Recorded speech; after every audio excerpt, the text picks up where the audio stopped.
Hi friends, ഇന്നൊരു ചെറിയ cake വ്ലോഗായിട്ടാണ് വന്നിട്ടുള്ളത്. നിങ്ങൾക്ക് എല്ലാവർക്കും ഇഷ്ടപ്പെട്ടിട്ടുള്ള ഒരു ചെറിയ കുറച്ച് ഡെക്കറേഷൻസ് ഒക്കെ ഇൻക്ലൂഡ് ചെയ്തിട്ടുള്ള ഒരു വീഡിയോ ആണ് കേട്ടോ. അപ്പോൾ ഞാനിവിടെ കേക്കിന് വേണ്ടിയിട്ടുള്ള സ്പഞ്ചുകളെല്ലാം റെഡിയാക്കി വെച്ചിട്ടുണ്ട്. അപ്പോൾ ഇത് കുറച്ചധികം സ്പഞ്ചുകളുണ്ട്. അപ്പോൾ നമുക്കിപ്പോൾ അന്നത്തെ ദിവസം ചെയ്യാൻ വേണ്ടിയിട്ടാകെ 3 കേക്കുകളേ ഉള്ളൂ. ബാക്കി ഉള്ള സ്പഞ്ചുകളെല്ലാം പിറ്റേ ദിവസം ഒരു വെഡ്ഡിങ് കേക്ക് സെറ്റ് ചെയ്ത് കൊടുക്കാനുണ്ട്. അപ്പോൾ അതിന് വേണ്ടിയിട്ടുള്ള സ്പഞ്ച് ആക്കിയിട്ടുള്ളതാണ് കേട്ടോ. അപ്പോൾ ആ ഒരു ദിവസം എനിക്ക് ഒരു ചെറിയ പരിപാടി ഉണ്ട്. അപ്പോൾ അതിന് പോണതിൻ്റെ മുന്നേ സ്പഞ്ചെല്ലാം ഒന്ന് റെഡിയാക്കി വെച്ചതാണ്. പിന്നെ ഇതിലേക്ക് വേണ്ടിയിട്ടുള്ള ക്രീം ഇവിടെ ബീറ്റ് ചെയ്യാൻ വേണ്ടി വെച്ചിട്ടുണ്ട്. അപ്പോൾ സ്റ്റാൻഡ് മിക്സറിൽ ഒരു പാക്കറ്റ് ക്രീം ഒന്നിച്ചിട്ടാണ് കേട്ടോ ബീറ്റ് ചെയ്യണത്. അപ്പോൾ ഞാൻ ഇത് ചെയ്യണ സമയത്ത് കുറേ പേര് ചോദിക്കാറുണ്ട് ഏത് ക്രീമാണ് യൂസ് ചെയ്യണമെന്നുള്ളത്. ഇപ്പോൾ ചെയ്യണത് പ്രിസ്റ്റേനിൽ ചാമ്പ്യനാണ് കേട്ടോ യൂസ് ചെയ്യണത്. അപ്പോൾ റെഡ് വെൽവെറ്റ് കേക്കാണ് 1 kg 8 ഇഞ്ചിൽ ചെയ്തിട്ടുള്ളതാണ്. അപ്പോൾ ഇത് ഫൈനൽ കോട്ടിങ് ചെയ്തെടുത്തിട്ടുള്ളതാണ് കേട്ടോ. പിന്നെ ഇത് ഫൈനൽ കോട്ടിങ് ചെയ്ത് അധികം നീറ്റാക്കിയിട്ട് ഫിനിഷ് ആക്കിയിട്ടൊന്നും എടുക്കേണ്ട ആവശ്യമില്ല. കാരണം ഇതിൻ്റെ മുകളിലായിട്ട് ക്രംസ് ആണ് ഇട്ട് കൊടുക്കുന്നത്. ക്രംസ് ഇട്ടിട്ടുള്ള ഡെക്കറേഷനൊക്കെ ആണെങ്കിൽ നമ്മൾ അധികം ഒന്ന് നീറ്റ് ചെയ്തിട്ട് നമ്മൾ ടൈം വെറുതെ കളയേണ്ട ആവശ്യമില്ല. ഈ ക്രംസ് ഇട്ടുന്ന സമയത്ത് മുകൾ ഭാഗത്തൊക്കെ എന്തെങ്കിലുമൊക്കെ കേടുവന്ന്, അതായത് ഐസിങ്ങിലൊക്കെ എന്തെങ്കിലും പോരായ്മയൊക്കെ ഉണ്ടെന്നുണ്ടെങ്കിൽ അതെല്ലാം ഒന്ന് കവറായി പോവും. അപ്പോൾ റെഡ് വെൽവെറ്റ് കേക്കിന് നമുക്ക് കൂടുതൽ ക്രീമിൻ്റെ ആവശ്യവും ഇല്ല, അതുപോലെ തന്നെ എന്താ പറയുക ഫിനിഷിങ്ങും ആവശ്യമില്ല കേട്ടോ. പിന്നെ അതിൻ്റെ ടോപ്പിലായിട്ട് ക്രംസ് ഇട്ട് കൊടുക്കുകയാണ്, അരിപ്പയിലൂടെ ഇട്ട് കൊടുക്കുകയാണ്. അപ്പോൾ ഈ ഒരു ക്രംസ് ചെയ്യണതൊക്കെ ഞാൻ സെപ്പറേറ്റ് വീഡിയോ ചെയ്തിട്ടുണ്ട്. അപ്പോൾ ആവശ്യമുള്ളവർ അത് കണ്ടു നോക്കുക. അതുപോലെ ഏത് കളറാണ് യൂസ് ചെയ്യണം എന്നുള്ളതൊക്കെ സെപ്പറേറ്റ് വീഡിയോ ചെയ്തിട്ടുണ്ട് കേട്ടോ. അപ്പോൾ പിന്നെ നമ്മളിപ്പോൾ ഇങ്ങനെ ഇതുപോലെ ക്രംസൊക്കെ ഇട്ട് എടുക്കുന്ന സമയത്ത് താഴെ പോണതൊക്കെ നമുക്ക് വീണ്ടും യൂസ് ചെയ്യാൻ വേണ്ടിയിട്ട് കഴിയും. അപ്പോൾ അതിന് താഴെ ക്ലീൻ ചെയ്തതിൻ്റെ ശേഷം ഇതുപോലെ ഇട്ട് കൊടുക്കുക. അപ്പോൾ താഴെ പോണതൊക്കെ നമുക്ക് എടുത്തിട്ട് ഒരു എയർ ടൈറ്റ് ആയിട്ടുള്ള പാത്രത്തിൽ വെക്കുകയാണെങ്കിൽ, ഫ്രീസറിൽ സ്റ്റോർ ചെയ്യുകയാണെങ്കിൽ നമുക്ക് കുറച്ചുകൂടി സ്റ്റോർ ചെയ്തിട്ട് എടുത്ത് കേക്കിലേക്ക് വെച്ച് കൊടുക്കാം കേട്ടോ. അപ്പോൾ ഈ ഒരു സാധാ സ്പഞ്ച് വെച്ചിട്ടല്ല നമ്മളിത് ചെയ്യണത്, ഇതിനൊന്ന് റോസ്റ്റ് ചെയ്തിട്ടാണല്ലോ. അപ്പോൾ അതുകൊണ്ടാണ് കുറച്ച് കൂടുതലായിട്ട് നമുക്കിതിനെ സ്റ്റോർ ചെയ്യാൻ കഴിയുമെന്ന് പറഞ്ഞത്. ഇപ്പോൾ മുകൾ ഭാഗം ഫുള്ള് ഞാൻ ഈ ഒരു ക്രംസ് വെച്ചിട്ട് കവർ ചെയ്ത് കളഞ്ഞു. ഇനി ഇതിൻ്റെ സൈഡിലായിട്ടും കൂടി കൊടുക്കണുണ്ട്. അപ്പോൾ ഈ ഒരു സൈഡിൽ കൊടുക്കുന്ന സമയത്ത് കുറേ പേര് പറയാറുണ്ട് എങ്ങനെ ഇനി എല്ലാ സൈഡിലും ഒരേപോലെ കിട്ടണമെന്നുള്ളത്. അപ്പോൾ നമ്മൾ ഈ ഒരു ബേസിനെ ചെരിച്ച് പിടിച്ചിട്ട് വേണം ഇതുപോലെ അരിപ്പയിലൂടെ ഇട്ട് കൊടുക്കാനായിട്ടോ.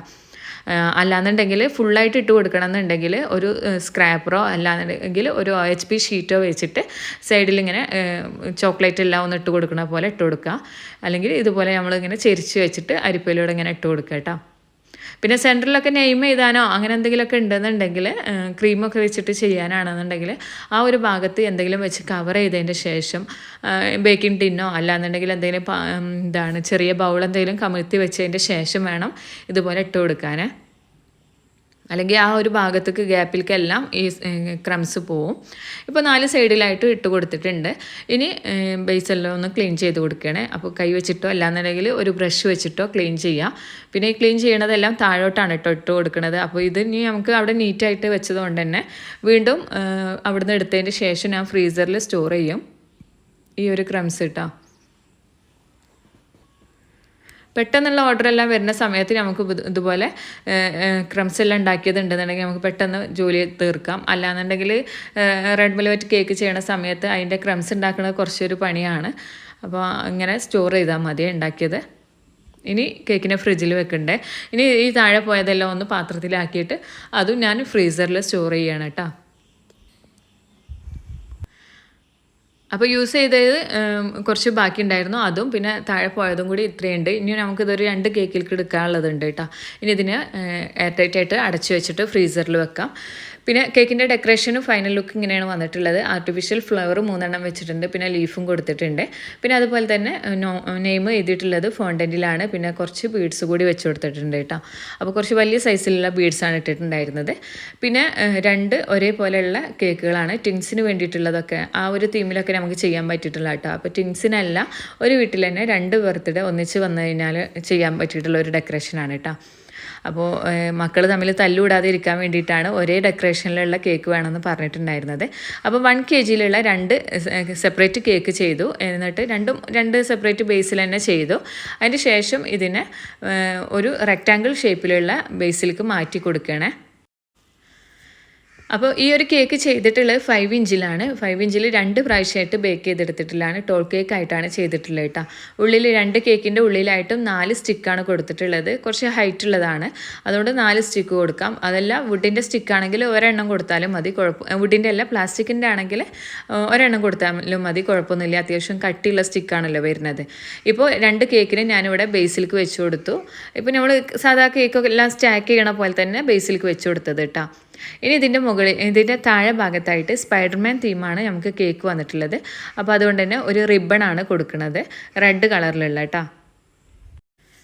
പിന്നെ ഈ ഒരു റിബൺ കൊടുക്കാൻ കാരണം കൂടുതൽ കളർ യൂസ് ചെയ്യണ്ടെന്ന് വെച്ചിട്ടാണ്. അപ്പോൾ റെഡ് കളർ ഒക്കെ ക്രീമിൽ കൊടുക്കണം എന്നുണ്ടെങ്കിൽ അത്യാവശ്യം കളർ യൂസ് ചെയ്യണം. പിന്നെ അത് ബുദ്ധിമുട്ടാവണ്ടെന്ന് വിചാരിച്ചിട്ടാണ് റെഡ് റിബൺ കൊടുത്തത്. അപ്പോൾ റെഡ് റിബൺ കൊടുത്തതിൻ്റെ ശേഷമാണ് ആലോചിച്ചത് ഇത് ബ്ലൂ ഷെയ്ഡാണ്. ബ്ലൂ ഷെയ്ഡ് ചില സമയങ്ങളിൽ റിബൺ വന്നിട്ട് കളർ ചേഞ്ച് ആയി പോകാൻ ചാൻസ് ഉണ്ട്. അപ്പോൾ പറഞ്ഞ പോലെ തന്നെ ലാസ്റ്റ് കളർ ചേഞ്ച് ആയിട്ടുണ്ടായിരുന്നു കേട്ടോ. അപ്പോൾ 2 കേക്കിൻ്റെ താഴെ ഭാഗത്തായിട്ട് കൊടുത്തു. പിന്നെ ഈ ഒരു താഴെ ഭാഗം ഒന്ന് എന്താ പറയുക നീറ്റാക്കി കൊടുക്കണം കേട്ടോ. ക്രീമെല്ലാം ഒന്ന് പുറത്ത് വന്നതെല്ലാം ഒന്ന് ക്ലീൻ ചെയ്യാണ്. അത് ബ്രഷ് വെച്ചിട്ടാണ് ക്ലീൻ ചെയ്ത് കൊടുക്കുന്നത്. അപ്പോൾ ഇത് ബ്രഷ് വെച്ചിട്ടോ അല്ലാന്നുണ്ടെങ്കിൽ ടിഷ്യൂ ഉണ്ടെന്നുണ്ടെങ്കിൽ ടിഷ്യൂ വെച്ചിട്ട് ചെയ്താലും മതി. പക്ഷേ നമ്മളിങ്ങനെ ബ്രഷ് വെച്ച് ചെയ്യുമ്പോൾ ഒന്നുകൂടി എളുപ്പമായിരിക്കും, എവിടെയും ടച്ച് ആവാതെ നല്ല രീതിയിൽ തന്നെ നമുക്ക് ക്ലീൻ ചെയ്തെടുക്കാൻ കഴിയും കേട്ടോ. പിന്നെ ഇതിൻ്റെ മുകളിലായിട്ട് തന്നെ 2 ടോയ് വെച്ചിട്ടുണ്ട്. അപ്പോൾ ടോയ് രണ്ടും 2 രീതിയിലുള്ളതാണ് കിട്ടിയിട്ടുണ്ടായിരുന്നത്. ഒരേപോലത്തെ അല്ല കേട്ടോ, അവർ ഒരേപോലത്തെ എന്നാണ് പറഞ്ഞിട്ടുണ്ടായിരുന്നത്. കേക്ക് രണ്ടും കണ്ടു കഴിഞ്ഞാൽ ഒരേപോലെ ഇരിക്കണം എന്നാണ് പറഞ്ഞിട്ടുണ്ടായിരുന്നത് കേട്ടോ. പിന്നെ 2നും വെബ് ഡിസൈനാണ് കൊടുത്തിട്ടുള്ളത്. ബ്ലാക്ക് കളർ വെച്ചിട്ടാണ് ഡിസൈൻ കൊടുത്തിട്ടുള്ളത് കേട്ടോ. പിന്നെ ഫ്രണ്ടിൽ മാത്രമേ ഈ ഒരു ഡിസൈൻ വന്നിട്ടുള്ളൂ. പിന്നെ ബേസിൽ 2 കേക്കിൻ്റെ താഴെ ഭാഗത്തായിട്ടും 2 നെയിമും സെപ്പറേറ്റ് ആയിട്ട് തന്നെ കൊടുത്തിട്ടുണ്ട്. പിന്നെ 2 കേക്കിനും 2 കത്തിയും കൂടി വെച്ച് കൊടുത്തിട്ടുണ്ട് കേട്ടോ. ബാക്ക് സൈഡിലായിട്ട് സ്റ്റിക്ക് ചെയ്ത് കൊടുത്തിട്ടുള്ളതാണ്. പിന്നെ ബോക്സ് ഓപ്പൺ ആക്കിയിട്ടാണ് കൊടുക്കുന്നത്. അതിൻ്റെ ടോപ്പിൽ വരുന്ന ഭാഗം കട്ട് ചെയ്ത് കളഞ്ഞു, എന്നിട്ട് ഇതുപോലെ ഓപ്പൺ ആക്കിയിട്ടാണ് കൊടുക്കുന്നത്. നമുക്കിപ്പോൾ അടച്ച് കൊടുക്കാനൊന്നും 2 ബോക്സ് തമ്മിൽ ജോയിൻറ്റ് ചെയ്ത് കൊടുക്കാനൊന്നും ഇപ്പോൾ കഴിയില്ലല്ലോ, വലിയ ബോക്സാണത്. അപ്പോൾ ഇങ്ങനെ ഓപ്പൺ ആക്കിയിട്ടാണ് കൊടുത്തിട്ടുണ്ടായിരുന്നത്. അപ്പോൾ കേക്കിൻ്റെ ഫൈനൽ ലുക്ക് ഇതാണ് കേട്ടോ വന്നിട്ടുള്ളത്. സിമ്പിളായിട്ടുള്ള ഡെക്കറേഷനാണ്. രണ്ടും ഒരേപോലെ കണ്ടു കഴിഞ്ഞാൽ തോന്നുന്ന രീതിയിലാണ് ചെയ്തിട്ടുള്ളത്. ഇപ്പോൾ താഴെ ഭാഗത്തുള്ള റെഡ് കളറ് നിങ്ങൾക്ക് കണ്ടാൽ മനസ്സിലാവും, കളറൊന്ന് ചേഞ്ചായി വന്നിട്ടുണ്ട് അല്ലേ.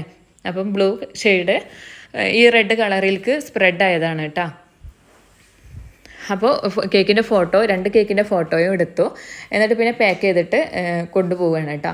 അപ്പോൾ അന്നത്തെ ദിവസം പരിപാടി ഉള്ളതുകൊണ്ട് തന്നെ പിന്നെ കൂടുതലൊന്നും വീഡിയോ എടുക്കാൻ കഴിഞ്ഞില്ല. പിന്നെ പിറ്റേ ദിവസത്തെ വീഡിയോ കേക്ക് സെറ്റ് ചെയ്യണതെല്ലാം നമ്മൾ അടുത്ത വീഡിയോയിൽ കാണിക്കാം കേട്ടോ. അപ്പോൾ ഈ ഒരു ചെറിയ വീഡിയോ നിങ്ങൾക്ക് എല്ലാവർക്കും ഇഷ്ടമായിട്ടുണ്ടാവുമെന്ന് വിചാരിക്കുന്നു. ഈ ഒരു കുറച്ച് ഡെക്കറേഷനാണ് കേട്ടോ ഈ ഒരു വ്ളോഗിൽ ഇൻക്ലൂഡ് ചെയ്തിട്ടുള്ളത്. അപ്പോൾ ഈ ഡെക്കറേഷനും ഇഷ്ടമായിട്ടുണ്ടാവുമെന്ന് വിചാരിക്കുന്നു. വീഡിയോ ഇഷ്ടമായാലും എന്തായാലും ലൈക്ക് ചെയ്യുക, ഷെയർ ചെയ്യുക. അതുപോലെ ചാനൽ സബ്സ്ക്രൈബ് ചെയ്യാതെ കാണുന്നവർ ചാനലൊന്ന് സബ്സ്ക്രൈബ് ചെയ്യുക, സപ്പോർട്ട് ചെയ്യുക. അതിൻ്റെ കൂടെ തന്നെ ഇൻസ്റ്റാഗ്രാം പേജ് ഫോളോ ചെയ്യാത്തവരാണെങ്കിൽ ഫോളോ ചെയ്യുക കേട്ടോ. അടുത്ത വീഡിയോയിൽ പുതിയ വിശേഷങ്ങളും ഡെക്കറേഷൻസും അതുപോലെ റെസിപ്പീസും ആയിട്ട് നമുക്ക് കാണാം. താങ്ക്